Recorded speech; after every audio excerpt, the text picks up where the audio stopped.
which is too difficult for me, and that is why I am taking recurse to this unperturbed system. So what happens is that here I have a solution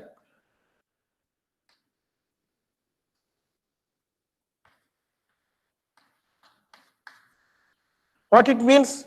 This unperturbed system has its own Schrodinger equation with the associated spectrum, right? You can solve the unperturbed system to arbitrary accuracy, or you can say it that you can do it analytically or whatever. You can do it. So that set of eigenfunctions and eigenvalues are known to you. So I am giving an index 0 to give a signal that this corresponds to the unperturbed system. Okay. So the problem is to express psi n and En in terms of psi n0 and psi En0. That is the problem.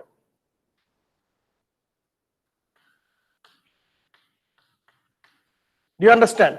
So at the end of the day, we'll do a lot of things, but never forget what is the basic stuff. Basic stuff is that you want to express psi n and epsilon n in terms of psi n0, epsilon n0. So this is my perturbed system and this is my unperturbed system. So no wonder you write two Schrodinger equation, one for the unperturbed system, one for the perturbed system. Okay? And so let us discuss the basic principle, then we will work out the machinery, how to deal with this kind of stuff. And maybe we can take an example before we start our discussion, you know. So the basic problem is clear, right? Very simple stuff, you can see that, no problem. So let us discuss one little example before we move. So before we do that even, so there are a lot of before. So perturbation theory actually has many, let us say a few things about that also. So perturbation theory, you know, there is something called non-degenerate perturbation theory. You will see that what is the problem, non-degenerate perturbation theory, and then there will be degenerate perturbation theory. And then we also have, so this is the aspect of perturbation theory which is used in spectroscopy. You must have come across some expressions. So that is called the time dependent perturbation theory. Okay. So the one which will derive is actually corresponding to the non-degenerate perturbation theory. Okay. For degenerate perturbation theory, the problem is also similar, but you have to understand a little bit about what it means to be degenerate states. I guess you will know, but how to actually put them in action, that is a little bit tricky, and we'll have some chance to discuss that problem too. Okay, but let us understand the basic perturbation theory which is corresponding to the non-degenerate perturbation theory. That means, let us see. So you have a spectrum. Okay, suppose you have an unperturbed spectrum. Unperturbed spectrum you have. That means you know these energy levels and wave functions. And then you suppose you say that somehow the perturbed system can be connected to the unperturbed system by giving some perturbation to the unperturbed system. So that means you are putting some influence into the unperturbed system, and that will make some changes in the energy level. Whether it will go up or down, that we have to figure out depending on the problem, depending upon the amount of perturbation. So there is also concept of strong perturbation, weak perturbation. That means if your perturbed system is very close to the unperturbed system, so that means we call it weak perturbation, right? So what will happen, what we want to find out is that how these energy levels are influenced under the effect of this given perturbation that you are putting into the system. That is the problem. Okay? So you can take a simple example. Suppose all of you have come across this problem. Suppose half kx square. Suppose in 1D Hamiltonian, you have a t operator plus v operator, which is my harmonic oscillator problem, right? Very simple problem. You have already solved this problem. We have discussed this problem. But now, for many physical or chemical problems, I may be interested in some other problems, say other Hamiltonian, say Vx may be described by this kind of Hamiltonian. So suppose C x cube plus, say suppose dx 5. I just wrote it just to. So what I see is that this, if you have to find out the solution of this Schrodinger equation, what you can do, you can write H psi is equal to E psi, then try to work very hard, use mathematical tools, etc., etc. But it will be you can reach very close to the results depending on your ability and the problem at hand. But you can see that there is a need for approximation methods. So the immediate thing that should strike in your mind is that there is a Hamiltonian, there is a potential for which this system is exactly solvable. Why don't we look at that problem? So that means you want to call this T plus, so this half kx square is actually a problem which is corresponding to the harmonic oscillator. I call it 0, and there is a prime. What is that prime? That means this Hamiltonians, this corresponding to T is of course understood. So T plus V, this portion is corresponding to a Hamiltonian whose solution I know. I know exactly the psi n0.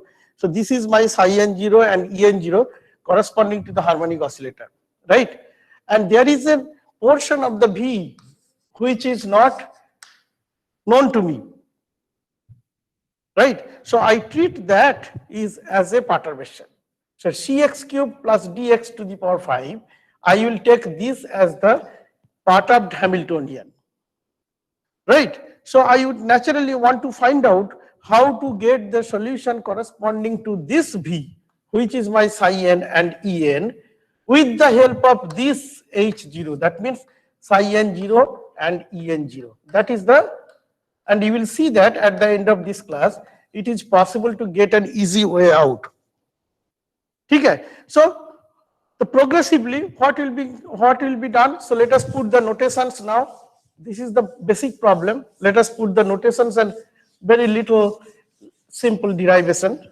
Let us work it out. Okay, so I have a Schrodinger equation which is written. Let us write. So H psi n. This is chapter 9. Now, no need to write or anything. You can just simply understand what is going on. So this is my actual Schrodinger equation which I want to solve for my practical problem. Okay. And what I see is that I have a Hamiltonian which can be written H0, yes, psi n0 is equal to en0. Please follow the notation. Notation is very important because you will get lost with so many zeros and ones and twos. No, and you should never confuse that. What are these n? Let us emphasize what is this n and what is this 0. N means, so you can apply perturbation theorem to every single state. Understand? There will be a formula which you can apply to a given state. That means each state can be expressed in terms of the known states of the unperturbed system. So this n corresponding to that state. So what is the perturbation of the nth state? What is the influence of perturbation on the nth state? What is 0? 0 is not ground state. 0 is never ground state, because you will soon come across, there will be some subscripts like 1, 2, etc., etc. What it means is that there will be doses of perturbation. There will be doses of perturbation. What is the meaning of dose? Let us see.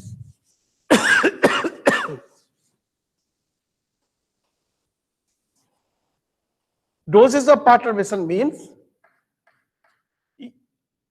suppose nth state, okay, this is the unperturbed state, and you want to find out the perturbed state. So what you will do is that you will apply the perturbation theory in slow pieces, in a piece by piece manner. Because why you want to do it piece by piece? Because if you want to do it's just like pulling a weight, you know. If you just want to take so much of weight at one go, you may not succeed. So on the other hand, what you may plan to do is that you take one little chunk of box, you know, slowly and slowly. First you finish that part. Just like studying, you know, if you want to do everything in one night, it's not very healthy. So that is why you have the whole semester, you study everything little bit, one day, you know, little piece by piece. And why? Because if you want to put the whole thing at one step, it may be a completely intractable problem.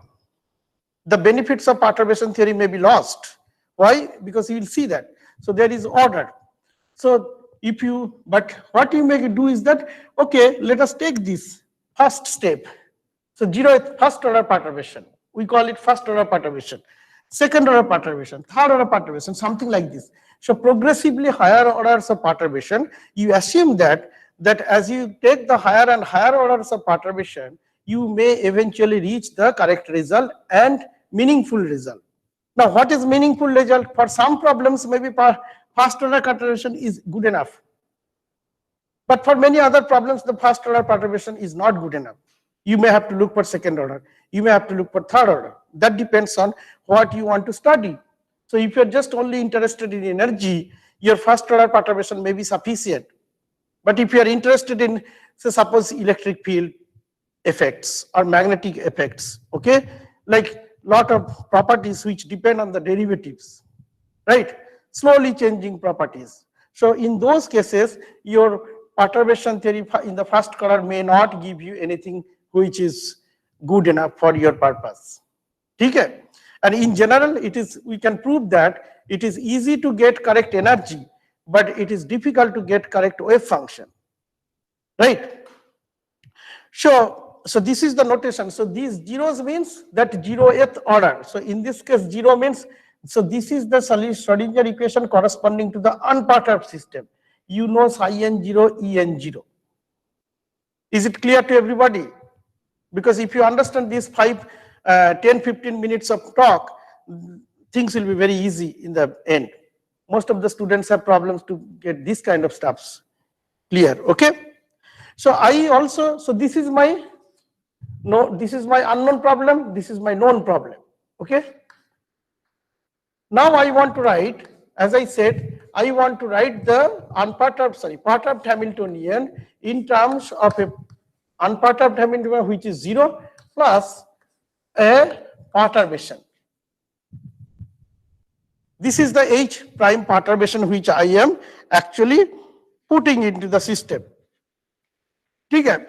In fact, what I want to do is that I just don't want to write this as H prime. I want to give a parameter lambda. Then why? Because I want to keep flexibility. I want to say that lambda can go from 0 to 1. So if lambda is equal to 0, this Hamiltonian is nothing but the corresponding Hamiltonian of the unperturbed system.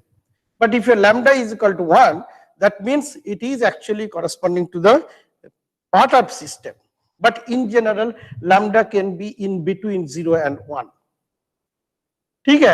Okay. So if that is the case, what I have to do is that I have to write this equation. So this is my mother equation. So I can write this as H psi n is equal to H0 plus lambda H prime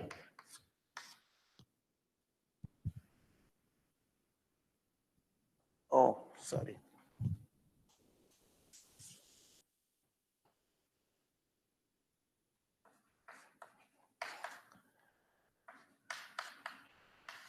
So this happens to my equation. So what I see is that now what is my psi n? Psi n depends on what? Psi n depends on if I am looking for a straightforward quantum system without spin. So I can say that psi n depends on the position coordinates, right? But now that there is a lambda, so psi n depends on two things. This q is the generalized coordinates and lambda is already there. And what is En? En depends on lambda. Okay. Now I have told you the two extremes. One is the lambda is equal to 0 and another is lambda is equal to 1.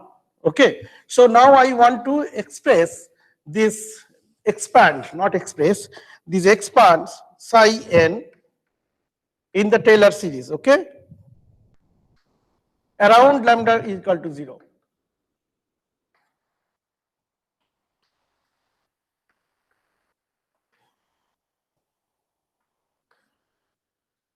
Into lambda plus 1 over 2 factorial lambda square over 2 del square psi n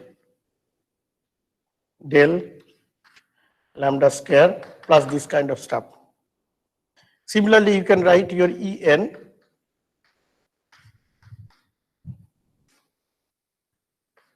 around lambda is equal to 0. Okay.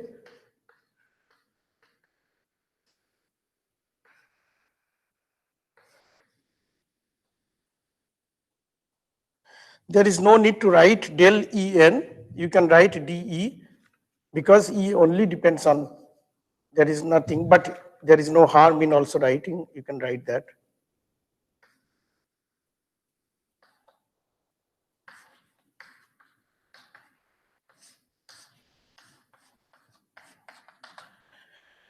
So I can write that with the understanding that psi n lambda is equal to 0 is equal to your psi n 0 and En lambda equal to 0, the corresponding unperturbed system. This much understanding I have. Okay. So now you see that I want to give some notation. Let us put this, put a generalized notation for these individual terms in both wave function and energies. Okay. So let us give a notation like Cin k is equal to 1 over k factorial this del square psi n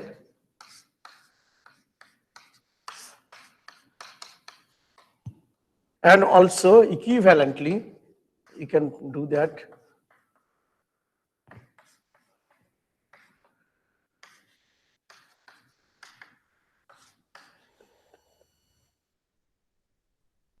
this, why should that should be k, that should not be 2 na, this should be k.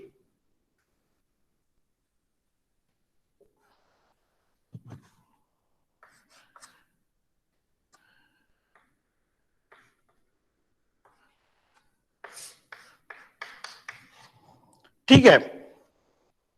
Now if I use this notation, so this equation can be, these two equations can be written a little bit simplified. So let us erase this portion so that we can write it here only.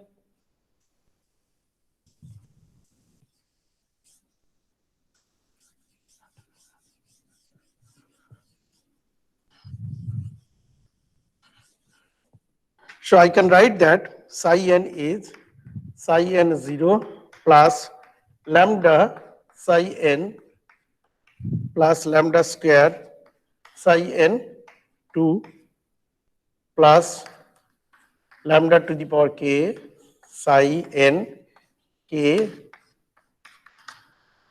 So and then E is En 0 plus lambda En 1 plus lambda square En 2 plus a generalized term. This is lambda to the power k. So I should give a parenthesis En k. So just one second, let us remind before we go to the details. So this 0, 1, 2, these are the doses of perturbation. These are the doses of perturbation that you are applying to an arbitrary state for which you have used the symbol or index n. So there is no confusion, right? So you can use first order. So when you have zeroth order perturbation, that means all these things are gone. That's how we understand it. So zeroth order perturbation means your unperturbed system and the perturbed system have the identical eigenvalues and eigenfunctions. It doesn't make any sense. Okay. So first order correction means you have the correction up to this much in the expansion of the wave function and the eigenstate corresponding to an nth level. Second order correction means you have this term, the first three terms up to this in the expansion of the wave function and energy of the nth state. That is how we understand. We hope that for weak perturbation or for small perturbation, one or two terms means first order or second order can give you sufficiently good result. This is our hope, and it actually happens if you do your calculations and if you put your cards properly, it actually happens, right? So let us do some simplification. Anybody has any question?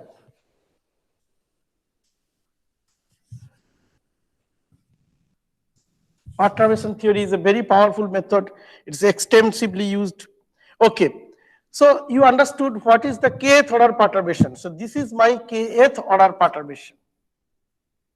Okay. And why we speak about only 1, 2? Because you will see that from order 1 to order 2, the efforts are very significant.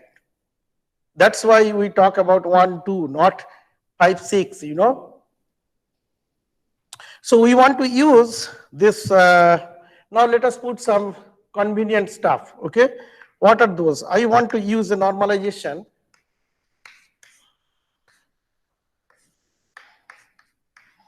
Of course, I want to use this psi n zeros to be normalized, okay? I want to use this. But look at this. This is slightly different. What is this? So this is, you see, this is a zero. This is the unperturbed wave function. And this is a perturbed wave function, right? So you use this notation. I ask you to do something. Let us now put this. You tell me if I use this condition. So this is actually called, it is called intermediate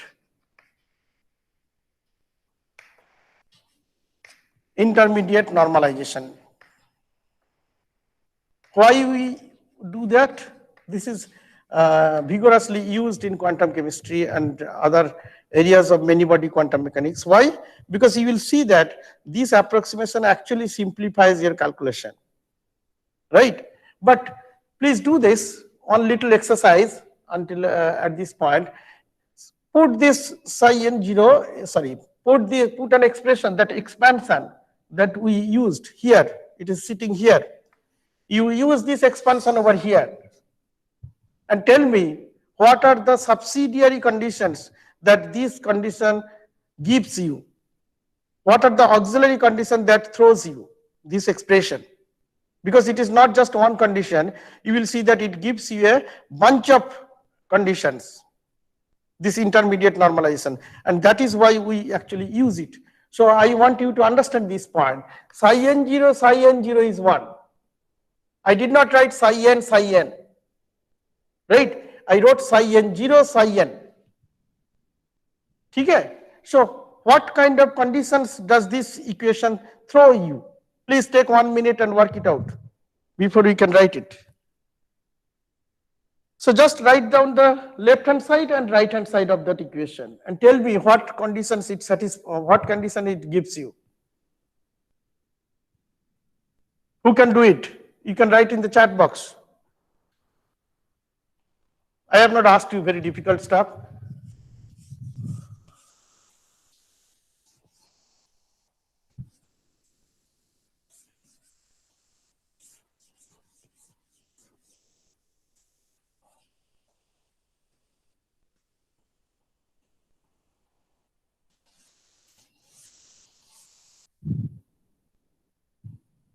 What do we get?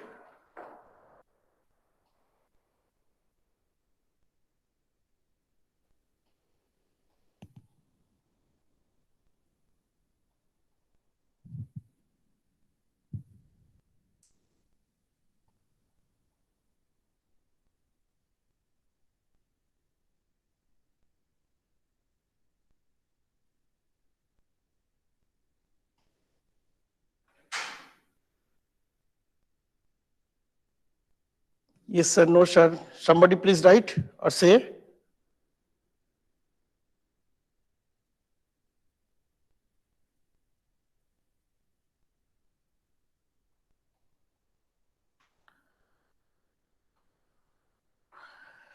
Yes, somebody says psi n0, psi nk is equal to 0.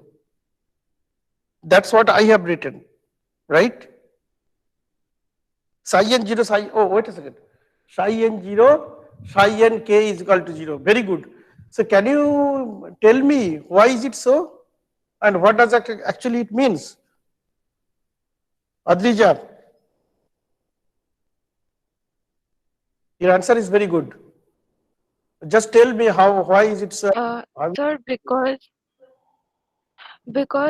science zero is one, and cyan zero, cyan is also one. That means if we put the values, like if we put the expansion of cyan, then like it should be zero for that to be one. Like what I have said, like No, what you have said is correct. That's fine. But sometimes it is just not yeah, good enough to be correct. You have to tell why is it correct. So you have just used the expansion, right? Psi n0 and then the yeah. whole term.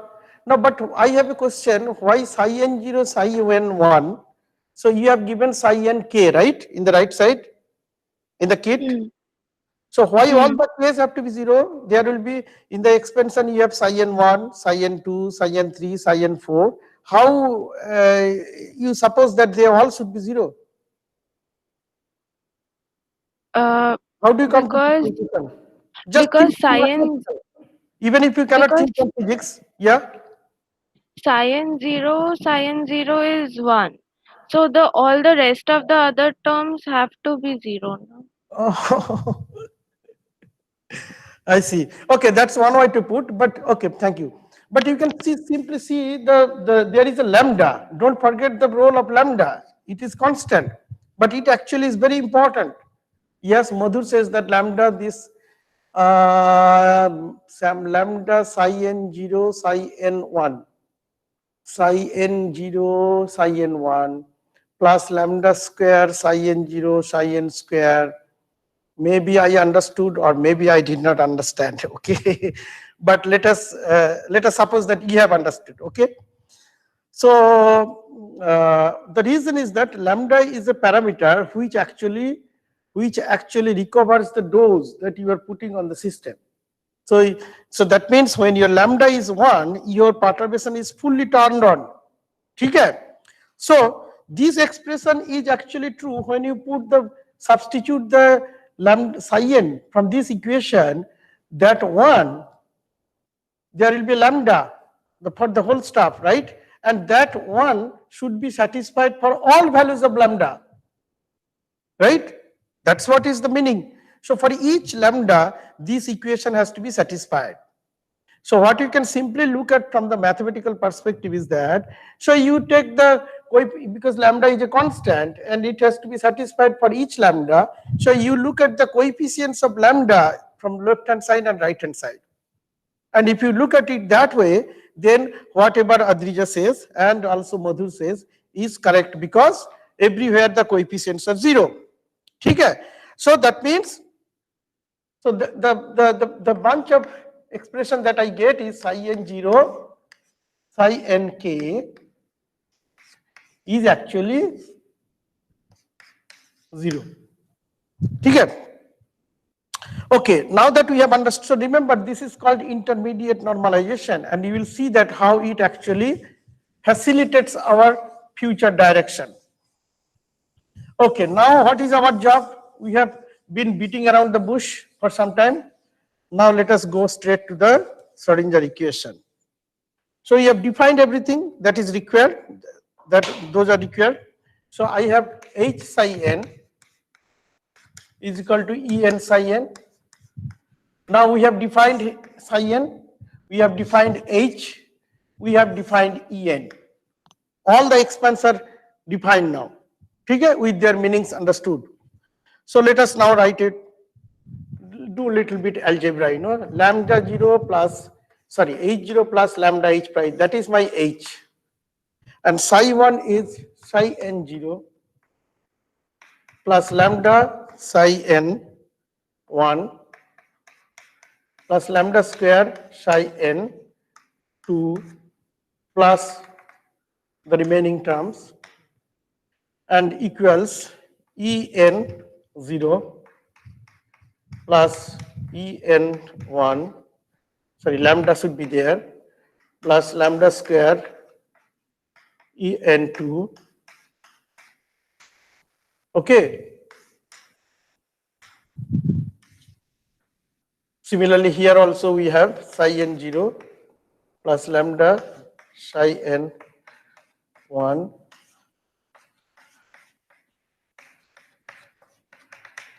we have just substituted the expansions of the corresponding quantities in this equation.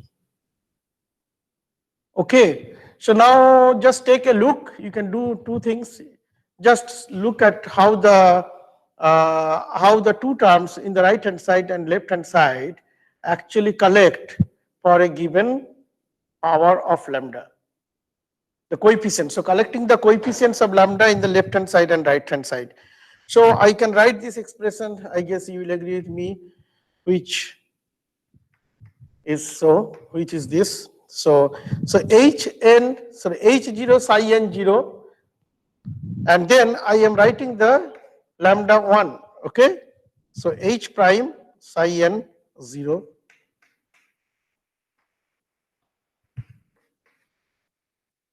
plus H0 psi n1. In fact, if you just work it out, you'll find a simple, nice pattern. You'll see that, okay? So lambda square H0 psi n2. There are patterns. Please look, please search for it.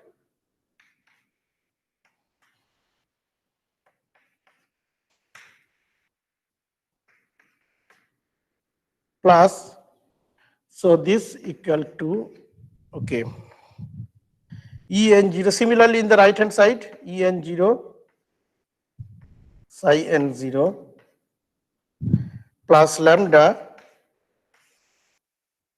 En1 psi n1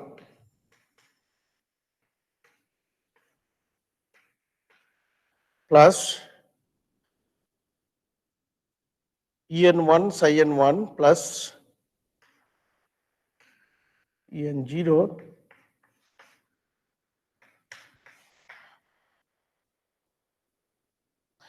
plus lambda square En2 psi n0 plus En1 psi n1 plus En0 n0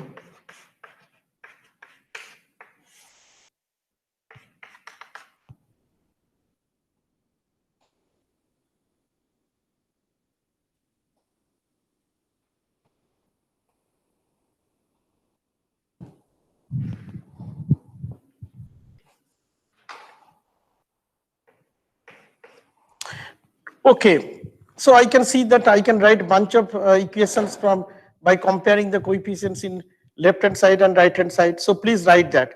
Before we write that, let us see. H0 psi n0 is En0 psi n0. That's the first thing that you get by equating the coefficients of lambda, equating the powers of lambda, which is 0. Okay. So what is that? That equation is the actual Schrodinger equation corresponding to the unperturbed equation. Okay. What is the next? So this is where your perturbation has begun, right? The lambda.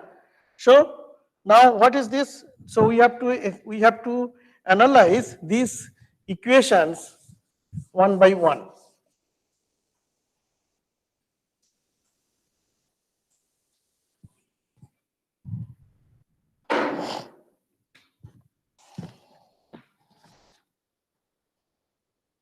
So I can write the first order equation. So H prime psi n0 plus H0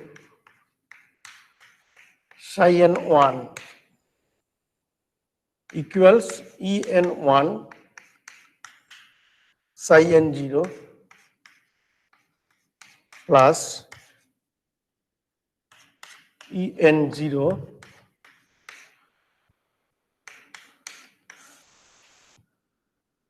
or I can rearrange to this convenient form.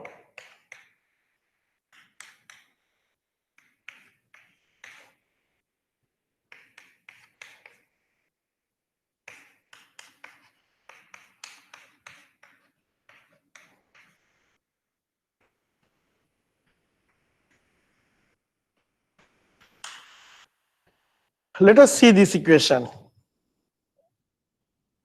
So you can also, when in the next class we will see that we can also write an equation which will take care of this portion and this portion of this big equation, right? अभी इसको discuss करते हैं. So this is the Schrodinger equation corresponding to your power lambda is equal to 1, right? So what do I see in this equation? So there are so many 0, 1s, etc., etc. So everything has come into the action. So let us see how it has come. Psi n1, psi n1. Psi n0, psi n0. Psi n0, once again remind, psi n0s are known quantities. H prime is known quantity for you. H0 is known quantity for you. What is unknown? Unknown is En1, psi n1. Okay?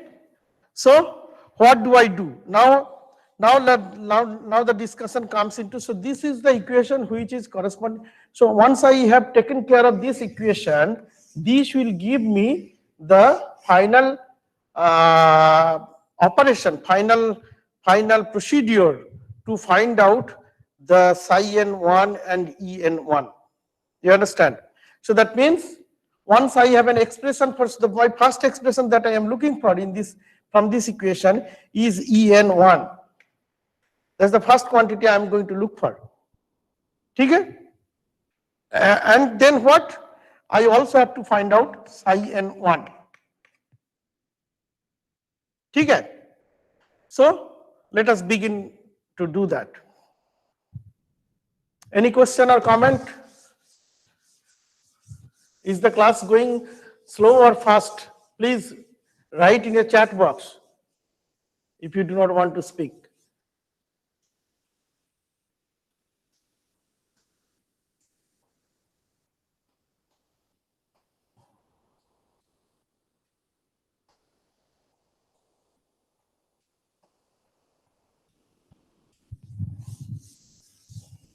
Okay. Nobody wrote anything. Okay, very good. So my first exercise is to find out so this is what I call the first order energy correction. Just first order energy correction means it is the first good energy from En0 to the actual energy that you are looking for. And the first step is to get the E1N. So if you do not apply any more corrections, that means second order, higher order corrections. If you do not wish to do any higher order corrections, so your En1 becomes the approximate energy of the true energy, which is En. That's how it is understood. Okay? But if you want to do, if you plan to do another corrections, which is called En2, and you hope that this will be a better approximation to En than En1.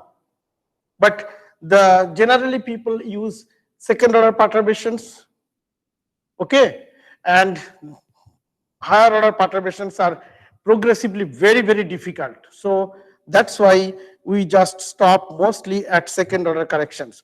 Okay, let us simplify this, understand the first order correction, then we go to higher order terms. So we let us multiply both sides of this equation by psi m0 and follow this. So if I do that, so what it happens? So psi m0 h0 psi n1 minus en0 psi m0 psi n1 equals en1 en psi m0 psi n0 plus,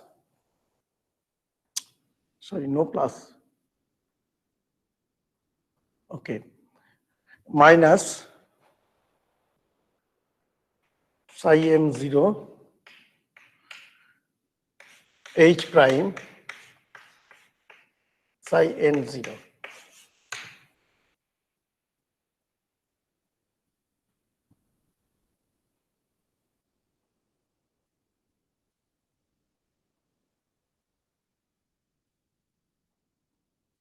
Okay, so you always look for easy stuff. So psi m0 psi n0, I can write this as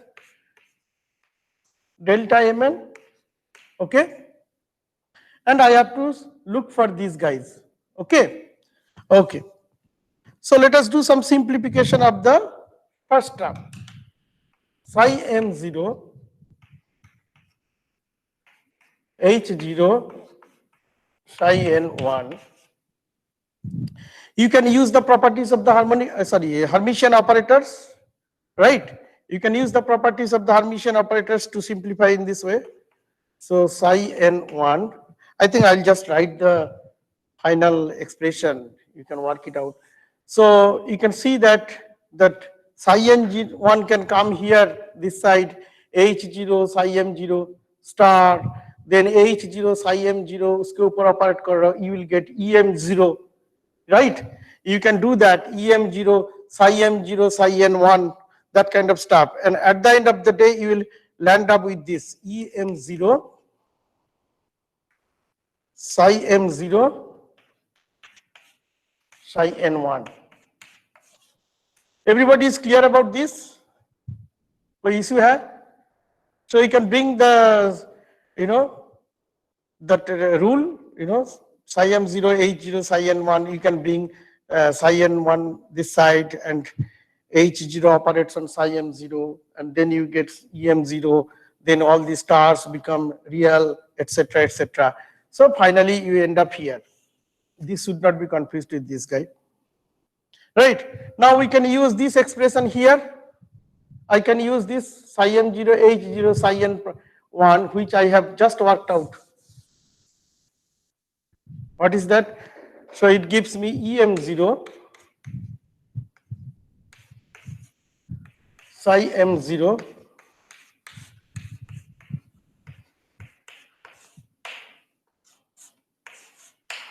and then I can delete this line. Then do some rearrangement. Please do it, So I have em0 minus en0 psi m0 psi n1, right? I can write, so let us write.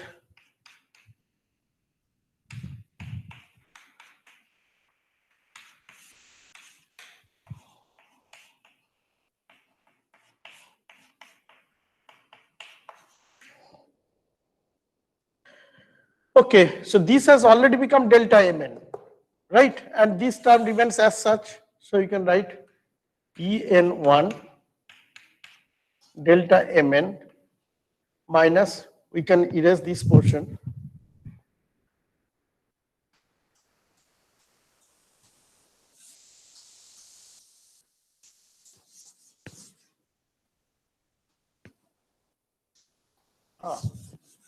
So that is what has become.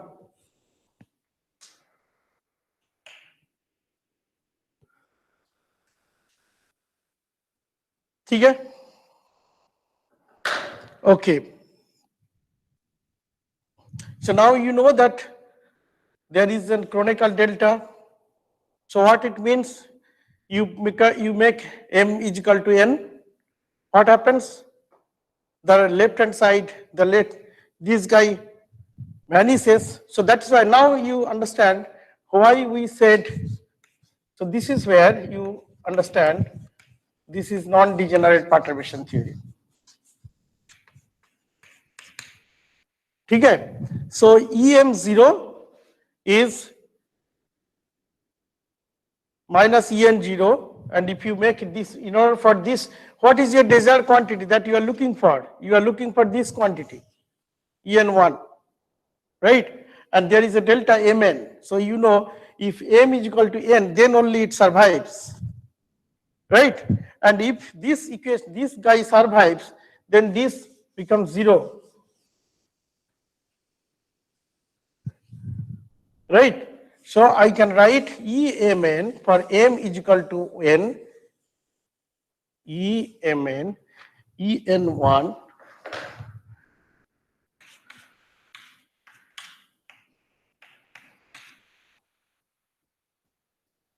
so Emn, you write En1 is equal to psi n0 H prime psi m0. So look at such a simplified equation you got. So if my lambda, if now look at the original expression which you wrote, En is En0 plus lambda En1 plus lambda square En2, that kind of stuff. So now I make this to be, so now this is my first order correction to energy. If I do not have any other corrections, this is my, so total energy of the system is E under first order correction is En0, and I said that lambda is equal to 1 now, En, because there is no other dose, that is the only dose I have given. So En0 plus En1. So that is the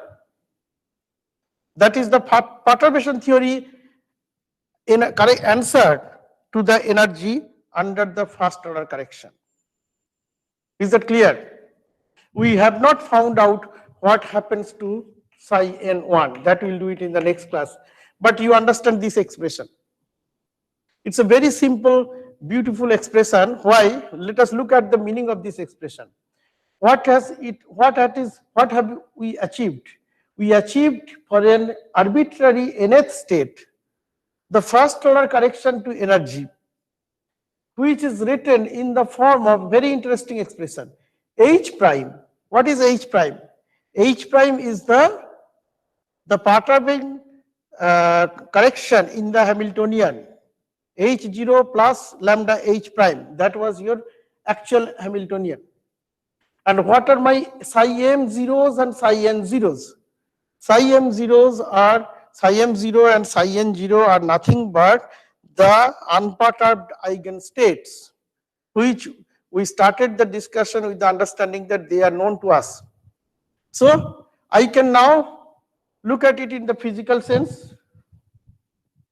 So that means if I have a known system, means unperturbed system, which is close to the perturbed system, and I have a perturbed system, right? I can take for an arbitrary state, for an mth state, I can actually, no, that cannot be m and n, that will be only m, because we have made m to n, na? So I can just take the wave function of the perturbed system in the, which is given by 0, and I will just do this integration.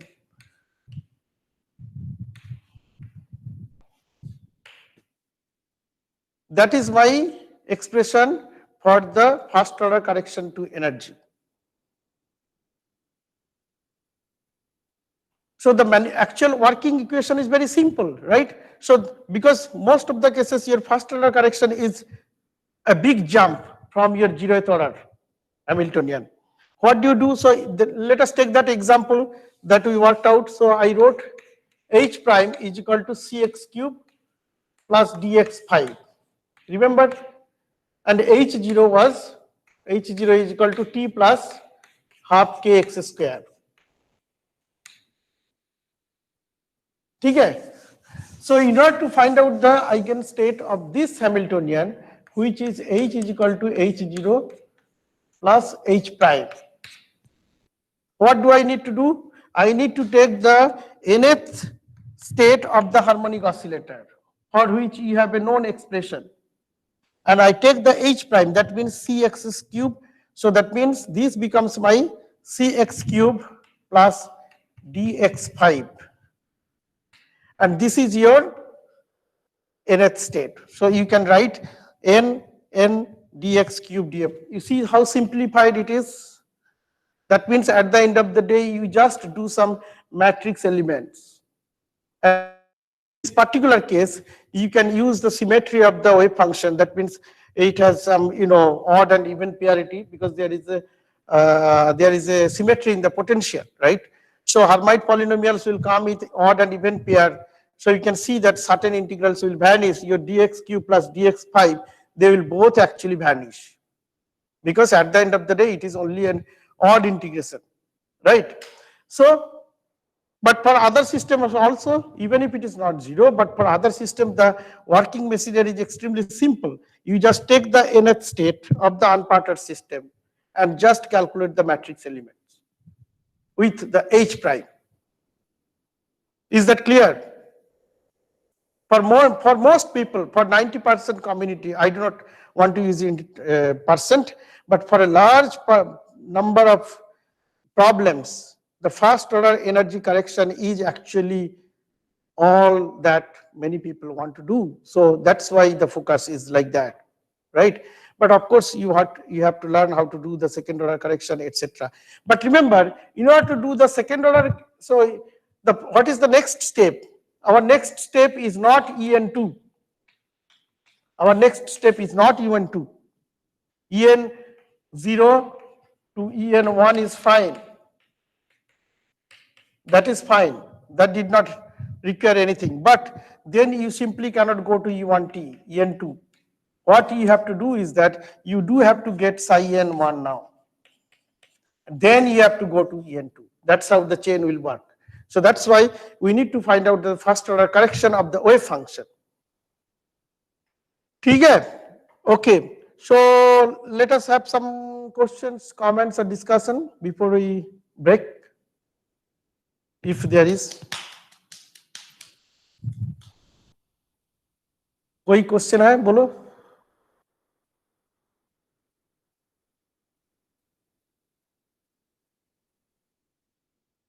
Nobody has any question. Okay. So I guess then we'll meet again on Wednesday, but I will request you to find out some times for the makeup classes, because you have to do some makeup classes. So Surabhi and Sanchai, whoever, please coordinate and just tell me, okay? It would be nice if we can have one on Wednesday. Okay? Okay. So otherwise, I'll say bye.